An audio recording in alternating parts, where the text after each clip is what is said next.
Mother Teresa, what does she has? ఏముందండి తన దగ్గర? సొమ్ములున్నాయా పేద ప్రజలకు పరిచయం చేయడానికి?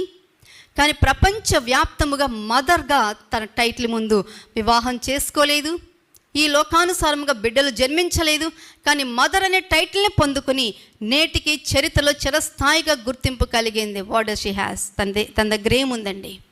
ఏముంది మదర్ తెరీసా దగ్గర? ప్రేమ, కరుణ, వాత్సల్యం. ఇతరుల యొక్క అనారోగ్యమే అక్కడ తన సంపద. ఇతరుల యొక్క ఏమీ లేనితనమే తన కార్యానికి ప్రారంభం. ఎప్పుడైతే తను ఒక అడుగు ముందుకు వేసిందో, ఏమీ లేని దానిలో నుంచి తన ప్రేమను ఎప్పుడైతే ప్రజలకు పంచిందో, ప్రభుత్వాలు దిగి వచ్చేసాయండి.